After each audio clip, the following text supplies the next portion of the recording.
আপনি আমার সাথে বলুন। আমি আলকা সাহেব, আমার বড় কন্যা, মুহাম্মদ মাইমুন আক্তারকে আব্দুল জব্বারের বড় ছেলে মোহাম্মদ আব্দুল গফফারের সাথে 1,20,000 টাকা মোহরম ধার্য করিয়া বিবাহ দিলাম। আমিন।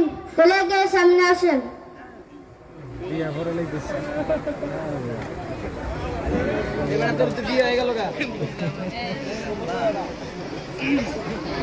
আপনি আমার সাথে বলুন। আমি আব্দুল গফফার